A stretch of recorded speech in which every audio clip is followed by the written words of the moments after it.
Good morning students, स्वागत है आपका बाली सक्सेस में।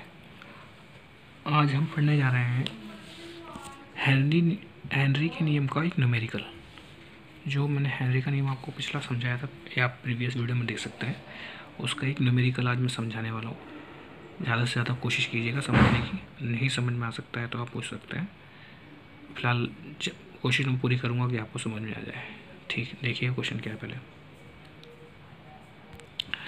ठीक है, क्वेश्चन देखेंगे। यदि N2 गैस मतलब नाइट्रोजन गैस को हमने क्या करा है, 293 केल्विन पर घोला है, किसमें, जल में प्रवाहित किया, जल में छोड़ा गया है या आपको घोलने की कोशिश की गई, प्रवाहित करा, उसको डाला गया है, तो किया जाए तो 1 लीटर जल में, तो जल की मात्रा हमें दे रखी है, क्या है, जल की मात्रा हमें दे रखी है, कितनी है, 1 लीटर है।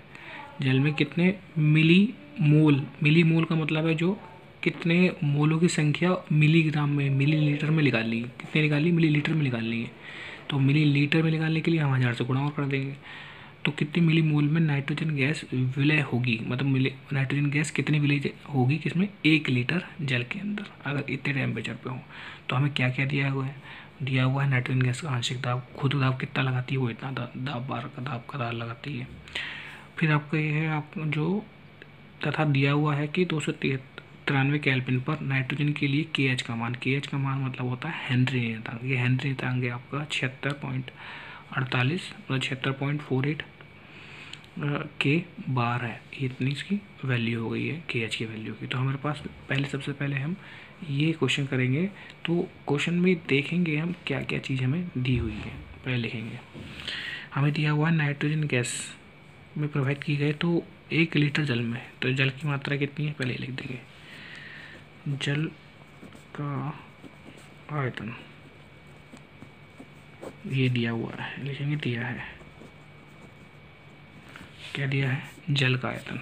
जल का आयतन को हमने क्या मान लीजिए, जल के आयतन को हमने मान लिया, उसका आयतन एक द्रव्यमान या किलोग्राम, द्रव्यमान या आयतन बराबर होता है, तो इसलिए इसको हमने मान लिया W, और इजिकल टू कितना हो गया, वो है आपका कितना, वो है 1 लीटर। कितना है, 1 लीटर।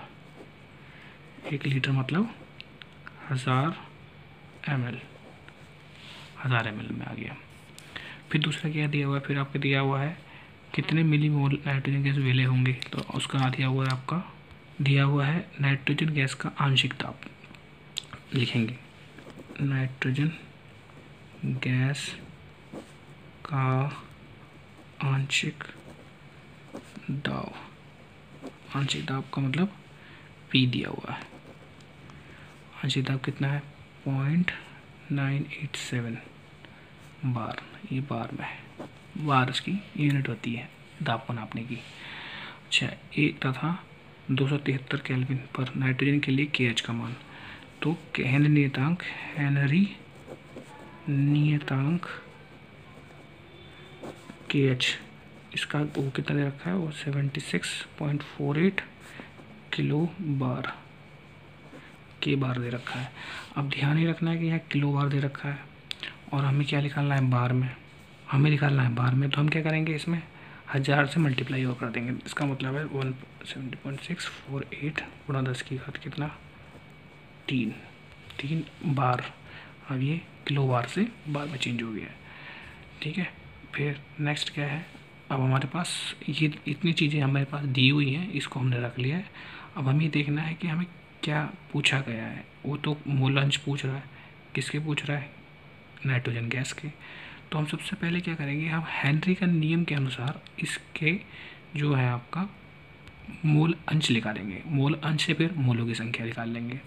तो मोल अंश निकालने का फॉर्मूला क्या था, वो मैंने आपको कल समझा दिया। मोल अंश निकालने का फॉर्मूला था P = KH/XA, जहाँ पर आपका क्या क्या है, ये है आपका आंशिक दाब। क्या है, आंशिक दाब, आंशिक दाब, गैस का आंशिक दाब। ये हो गया आपका हेनरी नियतांक और ये आपका मोल अंश हो गया, सही है।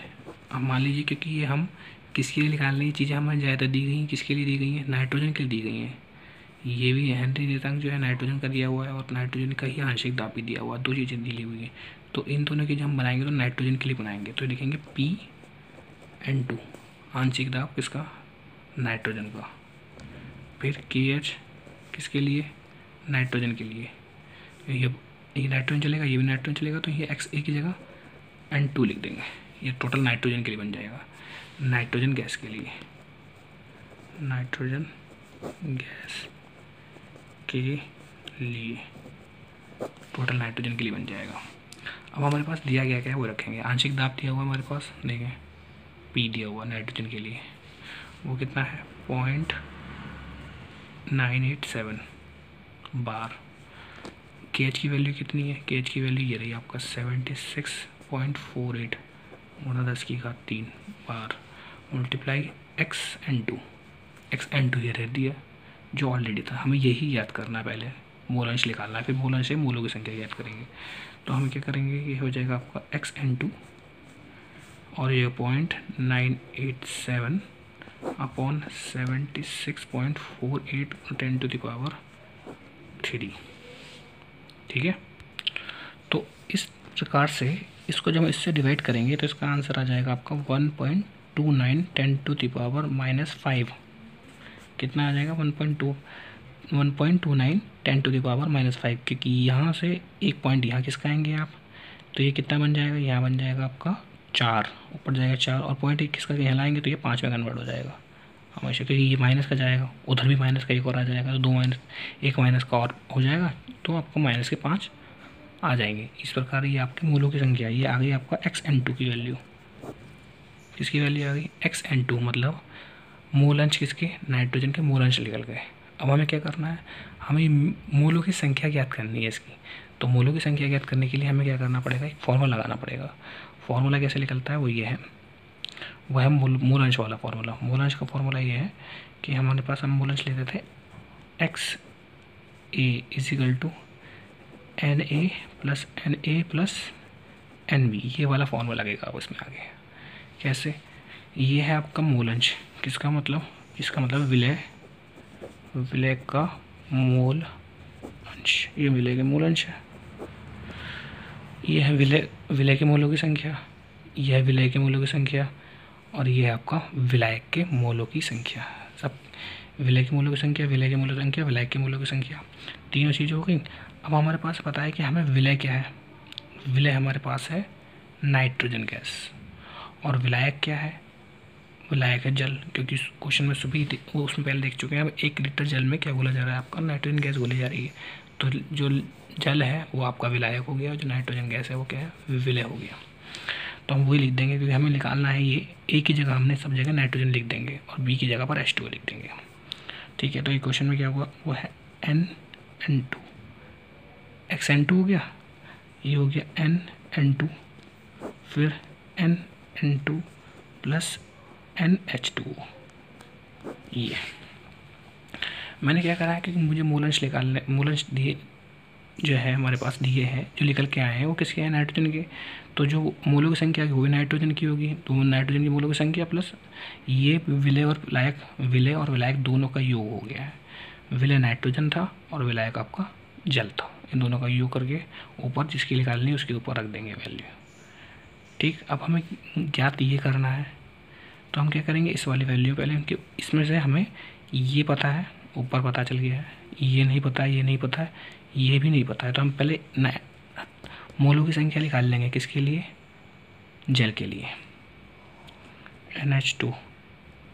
NH2O का वैल्यू ज्ञात करनी है, तो नाइट्रोजन निकालने के लिए हम क्या करेंगे, वो करेंगे W/M। W किसका, H2O का, और M किसका, H2O का, दोनों का, मतलब पानी का ही भार और पानी का ही आपका अणुभार, दोनों निकाल के NH2 हमें प्राप्त हो जाएगा, इसमें डालेंगे इस वैल्यू को। अब हमारे पास क्या है, जो क्वेश्चन नीचे आया है, जो सूत्र है वो आपका NH2O + NH2O = आपका आया WH2O और आपका आया MH2O। तो इस क्वेश्चन में हमें ये ध्यान रखेंगे, क्योंकि NH2 निकालने के लिए सबसे पहले हम वेट देखेंगे H2O का। हमने H2O का वेट कहीं लिया है, हाँ ये लिया था क्वेश्चन में।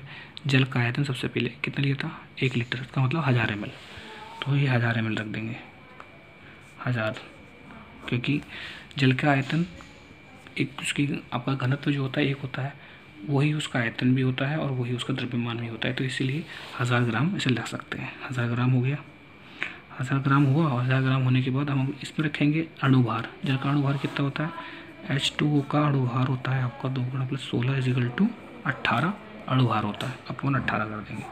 तो इस प्रकार से क्या आ जाएगा, ये इसी से डिवाइड कर देंगे तो ये बनेगा आपका 55.5। इसकी वैल्यू आ जाएगी।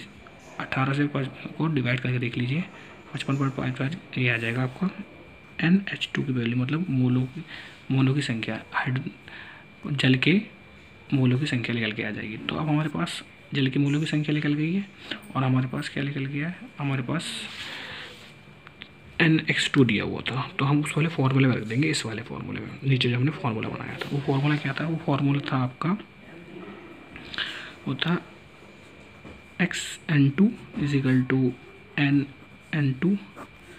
NN2 प्लस और आपका NH2, ये वाला फॉर्मूला था। इस वाले फॉर्मूले में हम रख देंगे विलय के मूलांश, विलय के मूलों की संख्या, विलय के मूलों की संख्या प्लस विलायक के मूलों की संख्या।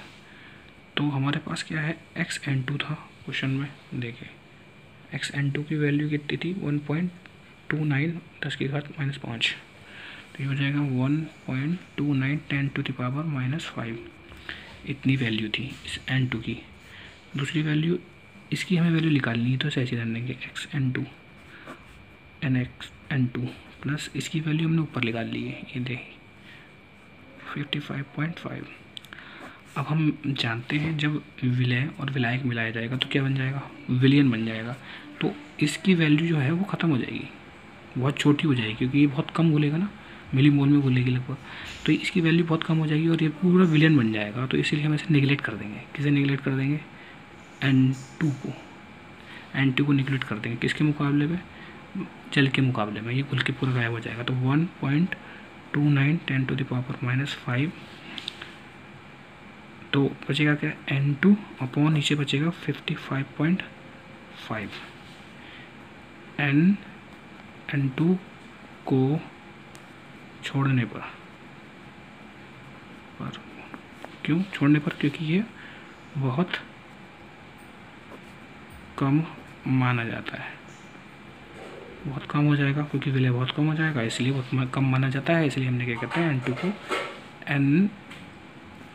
N2 को छोड़ दिया, नीचे वाले को जो विलय के अंदर है, ऊपर वाला ऐसे रहने दिया। अब हम क्या करेंगे, अब हम निकालना है इसकी वैल्यू है, तो हम क्या करेंगे, N2 लिखेंगे और क्या हो जाएगा, ये मल्टीप्लाई में चले 1.29 10⁻5 -5 मल्टीप्लाई 55.5। तो इस प्रकार से इसका आंसर आ जाएगा आपका, तो इस प्रकार से आपका आंसर आ जाएगा 7.16 10⁻⁻4 मोल। ये मोलों की संख्या निकल के आ जाएगी, किसके लिए, नाइट्रोजन के लिए, N2 के लिए मोलों की संख्या निकल के आ जाएगी। जब ये मोलों की संख्या निकल के आ जाएगी तो उसने आंसर में क्या पूछा, देखें उसने पूछा कि ये जाए 1 लीटर में तो जल में कितने मिलीमोल नाइट्रोजन गैस हो जाए, तो मिलीमोल, तो नाइट्रोजन के कितने मोल, मिलीमोल में गूंजे थे, हमने मोल तो निकाल लिए। अब उसमें पूछा है मिलीमोल, तो मिलीमोल में बनाने के लिए हम इसे 1000 से मल्टीप्लाई और कर देंगे। तो मिलीमोल बनाने के लिए मैं क्या करा है, 1.76 10⁻⁻4 मल्टीप्लाई कितना, 1000 से मल्टीप्लाई कर देंगे। तो हम ये देखेंगे कि इसका मतलब ये है 1.6 10⁻⁻4 मल्टीप्लाई 10⁻3 है ये। तो आपका 4 में से 3 माइनस, क्योंकि प्लस माइनस वो प्लस माइनस माइनस हो जाएंगे, तो ये बचेगा आपका 7.16 10⁻1। अब -1 है तो हमें क्या करना पड़ेगा, क्योंकि यहाँ से यहाँ लेके जाएंगे तो ये प्लस का हो जाएगा, तो इसका मतलब 0.1716 मिली मोल निकल के आ जाएंगे, मिली मोल घुले होंगे। ये मिली मोलों में नाइट्रोजन के मोलों की संख्या ज्ञात हो जाएगी। इस प्रकार इस क्वेश्चन का आपका आंसर आ जाएगा। Thank you.